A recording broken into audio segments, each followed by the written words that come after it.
$125,000. That is what Frank Sinatra paid Elvis Presley to stand on his television stage in 1960. 3 years after telling the press that rock and roll was performed by cretinous goons and was dragging music into the gutter, March 26, 1960. Miami Beach. The cameras were rolling, the audience was dressed, and the man who had publicly called Elvis's music ugly and vicious was standing in the wings, waiting to shake his hand. They sang each other's songs on live television in front of the entire country. It was designed to show the world that the two Americas had made peace. What nobody has ever quite settled is whether they actually had, or whether $125,000 was simply the price of pretending. Francis Albert Sinatra was born in Hoboken, New Jersey, in December 1915, the only child of Italian immigrants who had crossed the Atlantic with almost nothing.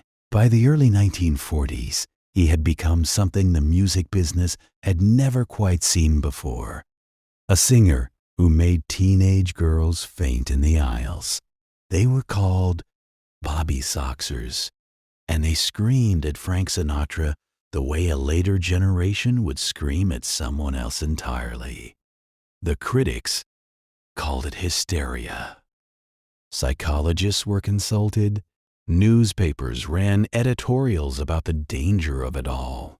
Sinatra understood, even then, what was actually happening, that popular music had found a new relationship with youth, urgent, personal, almost physical, and that he was its first major proof. He was, in the 1940s, the most controversial popular performer in America, a title that would not stay his for long. By the 1950s, the hysteria had passed, and something more durable had replaced it.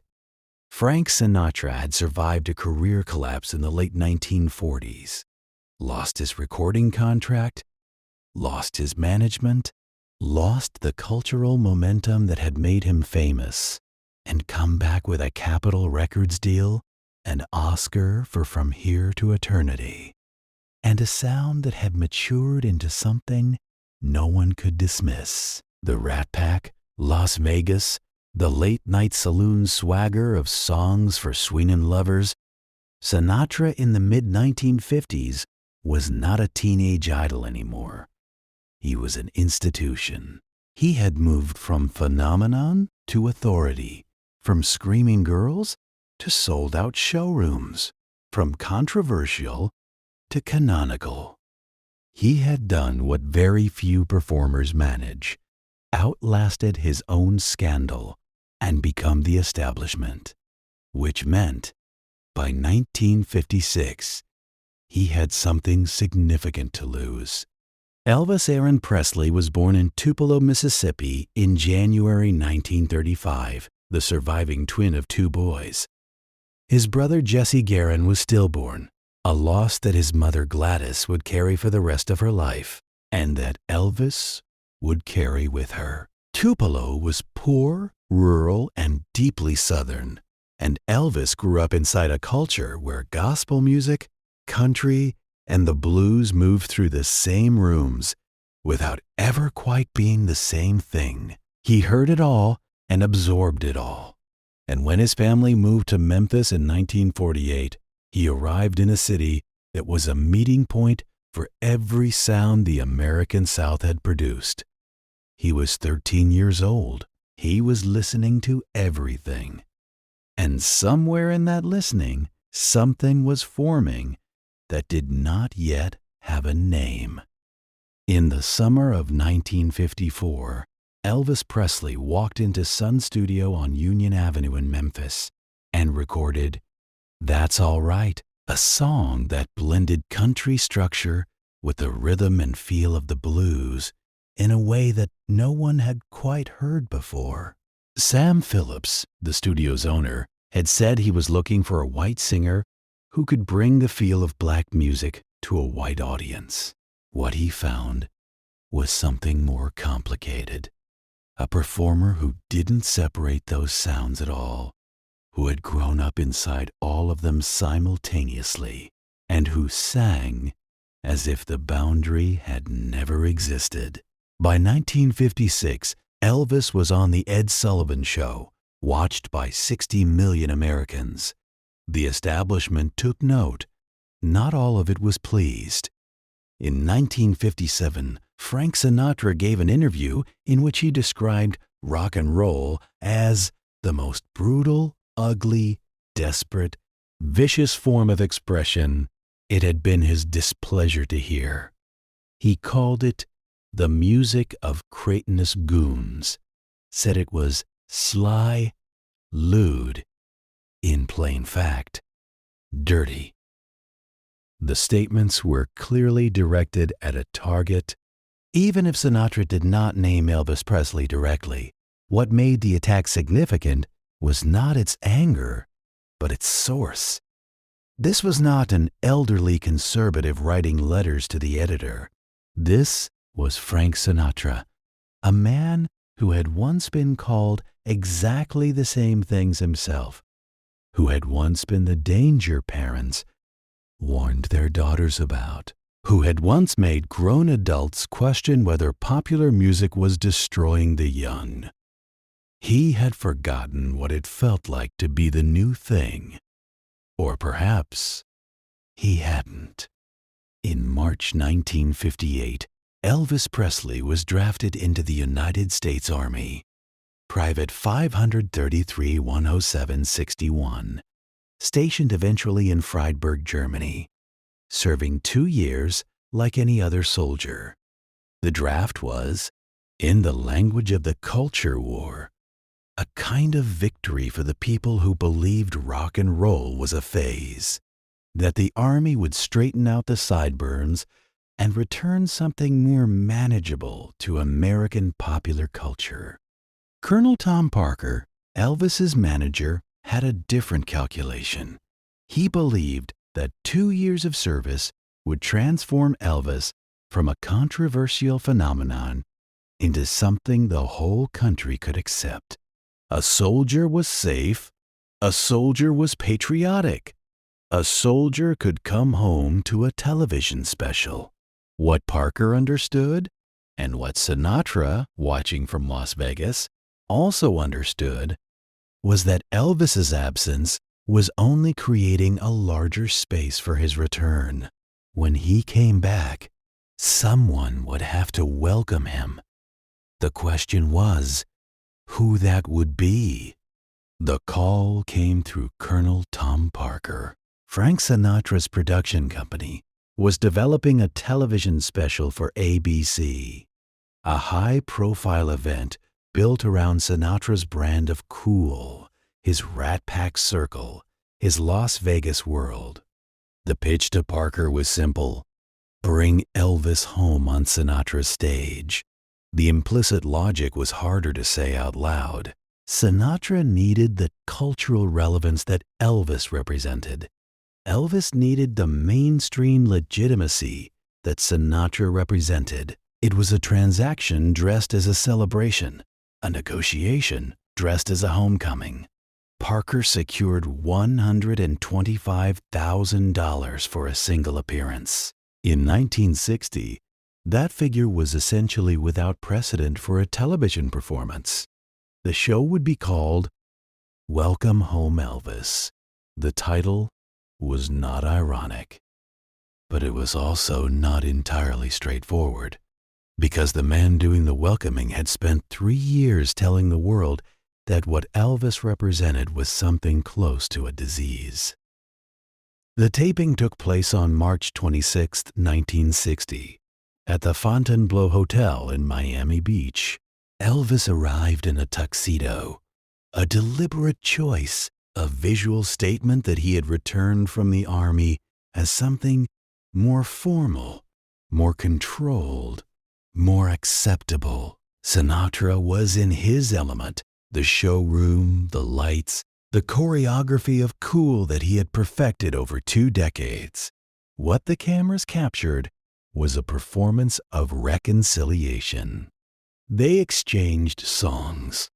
Elvis singing Witchcraft, a number Sinatra had made famous. Sinatra singing a verse of Love Me Tender.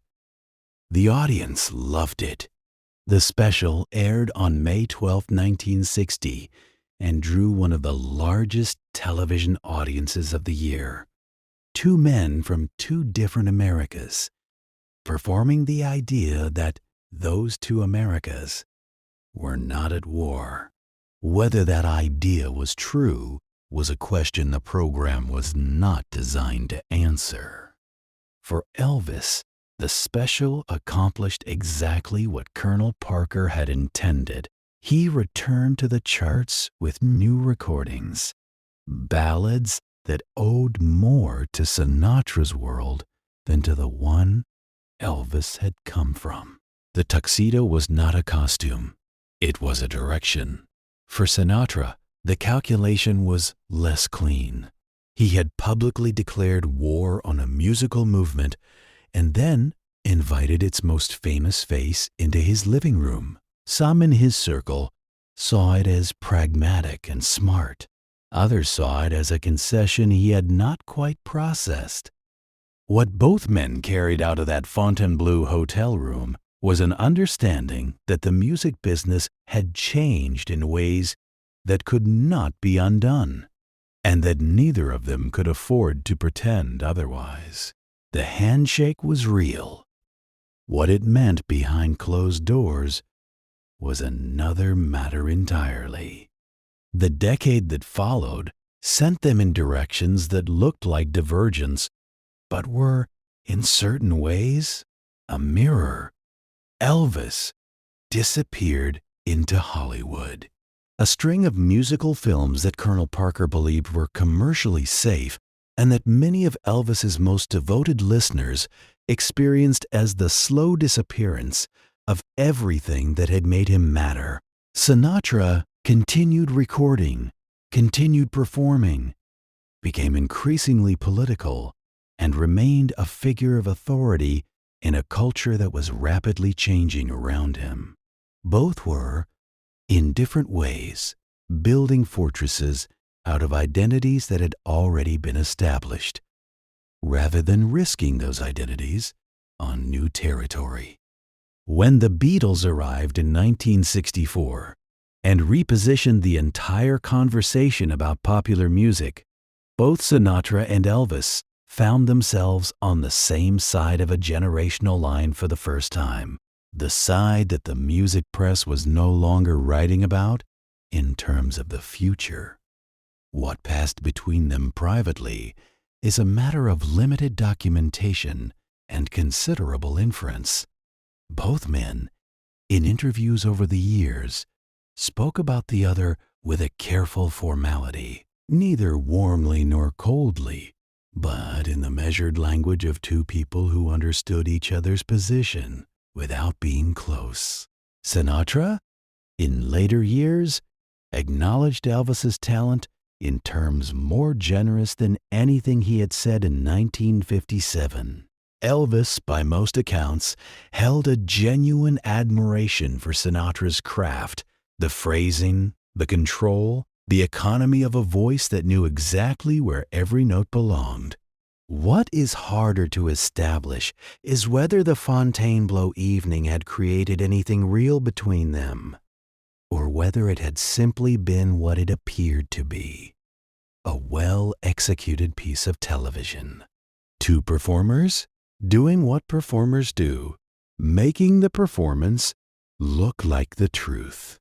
The story of Frank Sinatra and Elvis Presley is at its core a story about what happens when one America ends and another begins, and about the men who have to find a way to stand in both rooms at the same time. Sinatra had once been the new thing.